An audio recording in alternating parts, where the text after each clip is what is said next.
Nothing's certain in politics, but professionals know one thing. Subscribing to the Cook Political Report is the right decision in every election cycle. For more than 4 decades, the Cook Political Report has been providing political professionals with the right analysis to help them invest political capital with confidence. A deep knowledge of the past, combined with a meticulous, unbiased analysis of the present, produces the most accurate predictions of the future, time and time again. Because it's all backed by data from every input that decides elections for president, Congress, and governorships.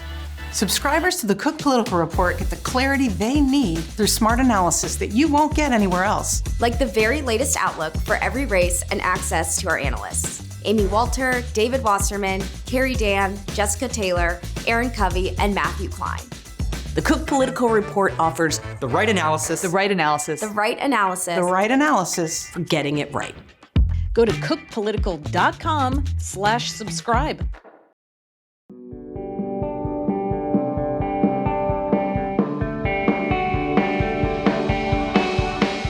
Hello and welcome to The Odd Years. I'm Amy Walter. Well, it's safe to say Democrats are going through something of an identity crisis at the moment. There's no clear leaders, no driving issues, no real power in Washington. And it makes the current government shutdown an interesting test case for Democratic leaders like Chuck Schumer over what they think their voters want and how best to fight Donald Trump. My guest today, Democratic strategist Lis Smith, has not minced words when it comes to perceptions of her party. She told the New York Times that the Democratic brand was, quote, in the toilet, and recently called for Democrats to, quote, burn the party establishment down. Smith, however, is not some upstart campaign disruptor. She's a veteran of 20 political campaigns, most recently as a senior advisor to Pete Buttigieg's 2020 presidential campaign. This makes her critique of the party and the work she's doing this cycle to try and fix it worth understanding and exploring more deeply. We recorded this conversation on Wednesday, October 7th. Lis Smith, hello. Thank you so much for coming on the podcast. Yes, thanks for having me, Amy. I've been really looking forward to this for quite some time because you have been involved in Democratic politics for quite some time. We're not going to age you or me in this, but you've been around with all kinds of candidates in all kinds of different political environments. And I've been reading and watching you since the 2024 election talk about your frustration with the sort of current Democratic Party brand and the regime. I think it was on Bulwark podcast the other day where you said something like, we need to burn the establishment down. So let's start with the first most timely question, which is, given the frustration you have with Democratic Party leadership, how well do you think they're doing in the shutdown fight? I think that they're doing a lot better than they have been doing. And I've been pretty impressed by the message discipline, right? Were you surprised by it? By the discipline, that is. A little bit, maybe. A little bit, because Democrats tend to just like chase every rabbit down every hole, right? And I was afraid that you were going to have Democrats saying, oh, this is about rule of law or this or that. But Democrats have done a really good job of keeping this on healthcare, which I think is the message and the message that we need to win this fight. But, that being said, Amy, fine. I don't want to date us, but I think I first met you 16 years ago, sitting across the table during Terry McAuliffe's first run for governor in Virginia. Yes. And in between now and then, think about how many times and how many minutes of our life, hours of our life we've spent talking about shutdowns and can you really remember any of them mattering that much? So, no. But I do think they're doing better. I think really keeping the focus here on healthcare has been really smart. And the more we can make it about healthcare, about real people's lives, about how people's premiums would double if the Republicans don't, negotiate on this, and less about Chuck Schumer and Hakeem Jeffries and the personalities in Washington, I think the better. Right. So as you said, people don't remember this. Right. The 2026 midterms are not going to be defined by the government shutdown, just like they weren't in 2014 or 29, back to all of our different iterations of these shutdowns. So what comes of this, right? If indeed this was an opportunity for Democratic leadership to show the base that they're serious about fighting Trump, Is this enough? Is this going to make people say, well, you know what? Maybe we should stick with the Democratic leadership we have and we shouldn't burn the establishment down? Well, I think it will at least, save Schumer's hide through the midterms, right? Because we saw after that, the last CR, whenever that was, last in April. I know it feels like that was 25 years ago. I mean, the anger at Chuck Schumer from the Democratic base was crazy. And it's still there. I was talking to a Democratic Party chair the other day, and I'm going to give a speech on Friday to these Democrats in Illinois. I was like, are there any names I maybe shouldn't mention? And he was like, any Democratic names? They were okay with AOC, even though it's a moderate county, okay with Zoran Mondani. They were like, maybe I wouldn't mention Chuck Schumer. So that sort of tells you the level of anger there. But what I think an effective thing here does is, one, it shows the base, okay, we have a spine, we're willing to stand up, we're willing to fight, we're willing to draw the line on things really essential like healthcare. I think it signals to swing voters and to people who, lives really would be affected by this, that like we are on their side and we're fighting for something that is going to make a tangible economic benefit in their life. And that's important. Because one thing we saw after the 2024 election is that a lot of people thought that we don't care about their economic well-being, that we care more about fighting for this discrete group here or this discrete group here, but not like you or your economic well-being. And so this, I think, directly counters that perception of Democrats. And for the leadership, I think it saves them, through the midterms, and then we can have that discussion. Right. Well, one of the people that's having that discussion is Mallory McMorrow's running in Michigan. I know you're working with her and her campaign running for the Senate there. She's one of a number of Senate candidates who are saying, you know what, if I get into the Senate, I'm going to vote for somebody else for leadership. She's not the only one who's saying that, but it feels like, and tell me if we're stretching this analogy a little bit too far, but it feels like Democrats are in a sort of Tea Party moment here, frustrated with the establishment, frustrated with the leadership, feeling like we need outsiders to come in and kind of shake things up. Is that a fair way to think about this? Or how do you describe this moment that Democrats are in? Yeah, when we first saw the polling after that bungled CR, is it the CR? I'm a campaign person. I don't know. We don't do legislating. We do campaigns, Liz. Let's just let them thank do God. that. Okay? That whole thing back in April, right? That whole thing back in April. When we saw the polling, someone turned to me and was like, can we cuss on this? Can I say? You can. You can say whatever you want. Said, holy shit, this is like our Tea Party moment. And it does feel that way in terms of like the vibes, but it's a little bit different. So I think the Tea Party moment in 2009, 2010, really, it was it was anti-establishment. It was anti the Washington deal makers, like that Indiana senator who lost to Murdoch in the primary. But it was also very ideological, and like the Republicans wanted more to get into these culture wars. They wanted culture warriors. They wanted to go more to the right than the Republican establishment was. And that's why in 2012, when you saw Mitt Romney run again, you saw a very different version of Mitt Romney from 4 years prior. With Democrats, yes, there is that anger at the establishment, that they think that they are weak and spineless, just as Republicans did back then with their leadership.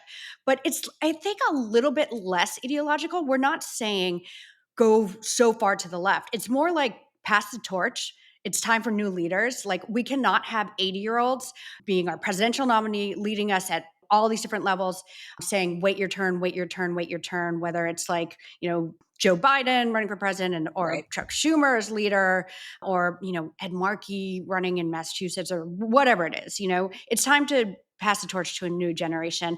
And I think that's what you're seeing bubble up, whether it's with, someone like Mallory McMorrow in Michigan, Graham Plattner in Maine, two of the candidates who have called on this, is that they're channeling the very real feeling that they have and that the base has, that like following the gerontocracy off the cliff has been a very, very bad thing for Democrats, and that it is time for a new generation of leaders to stand up, new generation of leaders who have the fire in their belly, who feel these issues viscerally, right? Like, you understand things like how hard it is to afford to buy a house, or how expensive childcare is, if you have actually had to do those things in the last few years. That's 20 years. And not like Yes, 40 years and ago, not like, right? Right. That's right. the problem. And you're going to understand like social media more and how to communicate more if Yeah. you actually use these things. And, that's a big gap too, is that like a lot of these leaders just don't know how to compete in today's media and information atmosphere. Yeah. Though it's interesting, and you're seeing this in Michigan too, is it feels like ideologically, some of them are going to be more to the left, whether that's Mamdani, Plattner, and in Michigan, you have Al Said, all of whom are Bernie AOC types, and many of them have been endorsed by Bernie Sanders. Some of the frustration that you hear from Democrats, one is not fighting hard enough. And then there's this whole fight now in the Democratic sort of think tank world of, well, Democrats will say, we've been pushed too far to the left on cultural and social issues and some of the stuff, Green New Deal, et cetera, by Bernie Sanders et al. And that's what's alienated us from regular working people. So can you kind of work through for me, like how you're seeing all of these different cross currents coming together that we're going to end up in front of voters in a year from now? Well, I think there's no doubt that this sort of litmus test hysteria that took over the Democratic Party, I think really from 2017 on, and peaked probably 2020. Yeah. That did some long-term damage to the Democratic brand, and certainly came back to haunt Kamala Harris in 2020 with the they them ads when ACLU was asking candidates to commit to free gender assignment surgery for inmates, like something that doesn't even really happen, but why? Just to exert power and get people to adopt the most maximalist positions. So I think forcing candidates to adopt the most maximalist positions, whether it's on climate, choice, guns, was a disaster. And if we want to be a big tent party, we want to build a majority, we want to build a durable majority, we have to understand that there's no one way to be a Democrat, and that purity tests are really, really destructive, and that it's fine to have Zohran Mamdani in New York. I'm a Zohran Mamdani voter, as unbelievable as that might sound. But we also need to have a Joe Manchin in West Virginia. We need to have a Jamie Yeager, a candidate who's running down in North Carolina, and give them the space to run without making them adopt positions that will make it impossible for them to win in these areas. Because you know what? A Democrat who agrees with us on 7 out of 10 issues is a hell of a lot better than a Republican who agrees with us on 0 out of 10 issues. Yeah, that's what seems to be somewhat different here too from the Tea Party movement. And I noticed you tweeted about this the other day, is somebody like Jared Golden in Maine, who is a conservative, and he goes against the Democratic leadership on a lot of things, which you have to do when you're in the most Republican district held by a Democrat in the entire country. He is getting challenged from the left. That didn't happen as much to Democrats like Joe Manchin or Heidi, go back, Joe Donnelly. They weren't getting attacked from the left as much. Do you think that that's what we're going to see now, of the few sort of folks who are left in those positions, that they are going to have to hit some purity test? Or no, I actually take the opposite view from you. After 2018, we saw a lot of this, right? I mean, God, how many times did they try to take out Henry Cuellar in Texas, right? It felt like I just saw AOC spending like half her time down there. Lacey Clay in St. Louis was primaried from the left. And now this cycle, all we're really seeing is Jared Golden. But the response to it has been fascinating. First of all, I mean, don't even get me started. I could go on forever about how dumb that primary challenge is. But you're not seeing a cavalry ride in behind Matt Dunlap, right? Oh, that's interesting. Yeah. Like in the way that you did with these other primary challenges. And in fact, there's been much more backlash to it than there has been support, even online, which I don't really look online to get voter sentiment. I do look online to get lefty sentiment. And you see people being like, God, I fucking hate Jared Golden, but We should not be primarying him. He is the top overperformer. He's the in only House. person who can win this district, right? He's the only person who can win this district. And, he is, I would quibble with calling him conservative. I think he calls himself like a progressive conservative or something like that. He's definitely a heterodox guy. In some ways, he's a populist. And if anything, I think we need more Jared Goldens in our party. People who are younger, people who are rooted in their district, people who are very authentic. That guy is very authentic as they come. And if we want to build a majority party, a group I'm advising is called Majority Democrats. And full disclosure, Jared Golden is one of them. And the name is based on the idea that if we want to have a majority party, we need to think like one and build one. And that includes supporting people like Jared Golden. And if we want to build a durable majority in the House, we're going to have to recruit candidates who are, frankly, to the right of Jared Golden. A quick break. We'll be back with Lis Smith.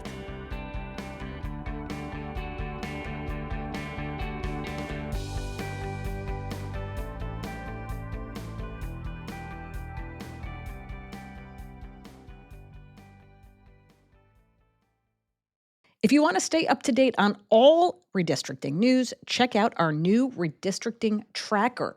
We'll be continually updating it as we get news of midterm redistricting in states. The CPR redistricting tracker is only available to Cook Political Report subscribers, so consider subscribing today.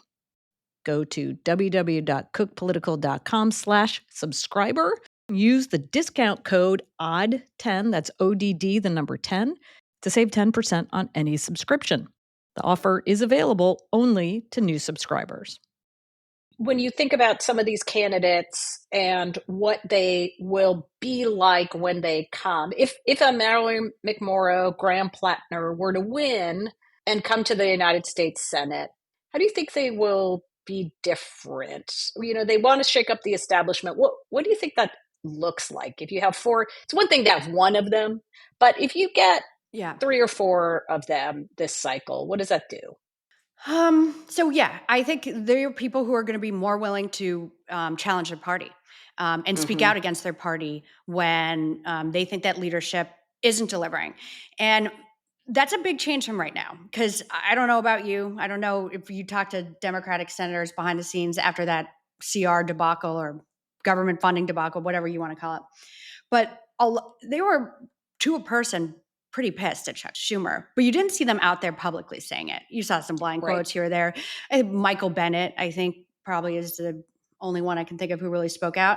But these leaders, whether it's a Mallory McMorrow, Graham Plattner, even like a James Tallarico, who also is, someone who I've advised and and is a part of Majority Democrats. I think these are people who will be willing to go out there and say, this isn't it. We need to fight. We need to fight harder.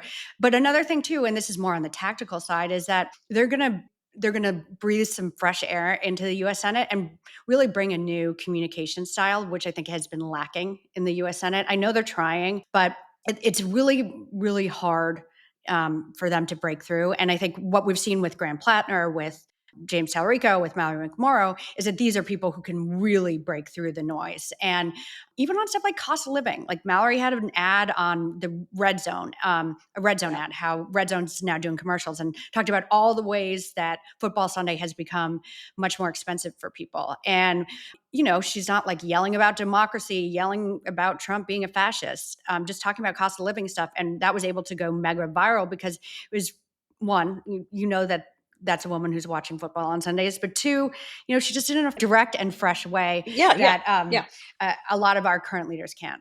Thinking now past the midterms and into 2028, you've worked obviously with presidential candidates, Pete Buttigieg being the most recent, who's obviously still in the mix for this. But I want to sort of step back a moment and talk a little bit about, is the challenge that Democrats are facing right now as much a messenger problem as it is a message problem?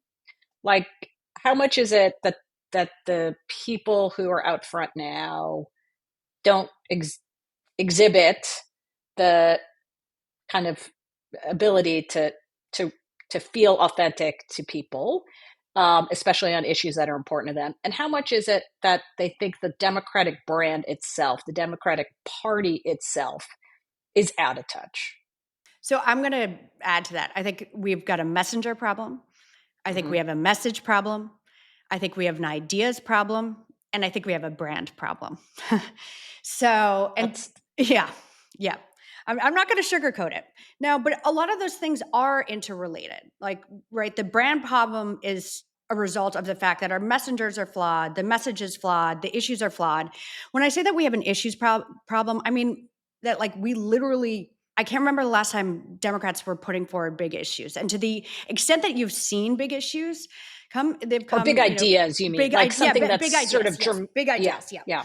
We have an ideas problem. To the extent we've seen it, it's come in the form of like the Green New Deal or Medicare for All, which would force everyone off their healthcare plans and into one size fits all government program, which just non-starters with the majority of the American people. So we've got to get back into the ideas business and having big ideas. And for all the talk of Trump just being this master salesman, I mean, the guy did run on ideas, build a wall and make Mexico pay for it, no taxes on tips. You asked Democrats what was Kamala Harris's big idea. No one can answer that. What was their message? No one can answer that. So, one of the things that we saw with Zoran Mamdani here in New York was he was able to take off because he had very mimetic, easy to understand ideas, freeze the rent, free buses. And, he was able to communicate them in a very easy to understand way in mediums that people actually still consume. And so I think we need Democrats who understand that we need to run on issues. We need to have an easy to understand message that connects with people's day-to-day lives, right? When like you had Andrew Cuomo out there, just yelling about Donald Trump and Zoran Mamdani talking about cost of living. Zoran was able to connect a lot more with people. So we need better messengers, better messages, better ideas. And then I think we can fix the brand. The one thing, sorry, I'm jumping around a bit, but when you raise the issue of all of those challenges, I'm also thinking to the midterms for a second.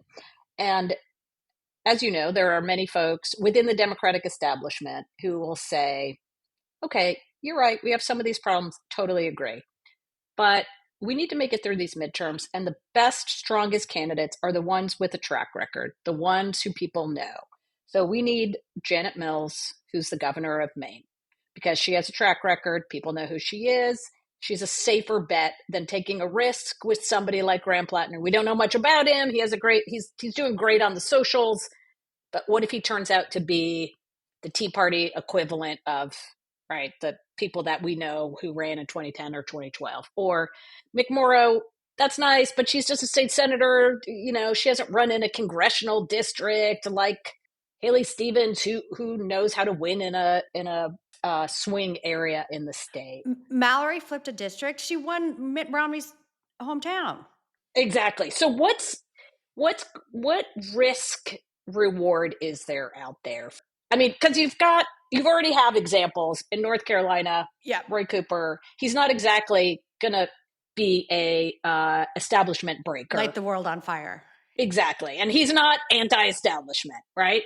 But he's the best candidate for North Carolina. So is there a risk? I mean, maybe that's the better question, because I don't think McMorrow fits into this as neatly as some others. But is there a risk that the Democratic candidates that connect the most with primary voters don't connect with a general electorate?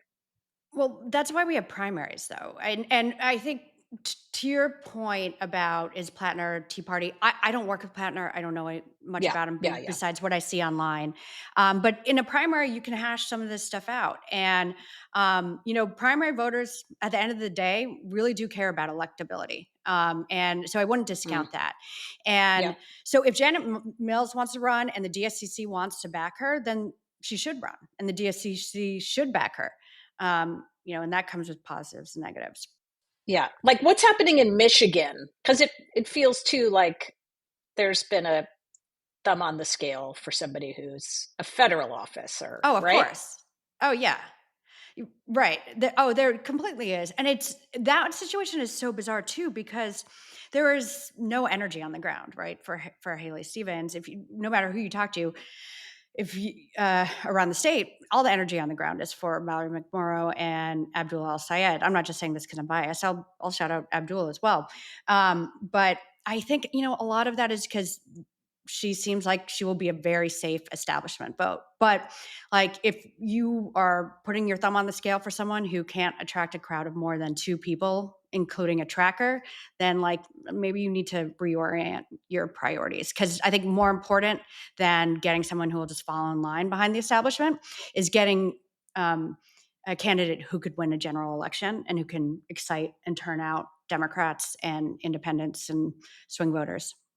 Okay, I'm gonna end this with asking you a question about your optimism, or maybe it's your pessimism, as we go forward into 2028. It feels like there are going to be 762 Democrats who are going to run.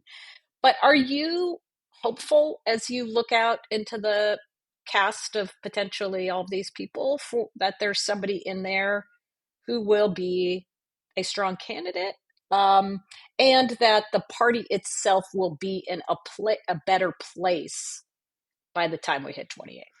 Yeah, I am hopeful. I think that 2026 will be really interesting to see what works, what doesn't work, what type of candidates rise to the top. There were some interesting candidates, frankly, who came out of the 2024 election. Alyssa Slotkin in Michigan, Right. Ruben Gallego, especially I think in Arizona, has got a very unique appeal. And I think we'll see similar results from 2026 where you'll see candidates doing things differently, trying new things like, a James Talarico in Texas, a Mallory McMorrow in Michigan, Graham Plattner in Maine. I don't know. We're sort of fixated on those 3, so I'll just keep those. But then you'll also see, like a Bob Brooks in Pennsylvania, a Jamie Yeager in North Carolina, a Sarah Trone Garriott in Iowa's 3rd district, right? All running with very different profiles, but very different profiles from what you typically see from Democrats, right? Bob Brooks is a firefighter. Jamie Yeager is a farmer. Sarah Trone Garriott is an ordained minister who has flipped, every red district known to man in that state. But I generally like to look at those races, see what's playing, and then sort of see from there where it's going to go.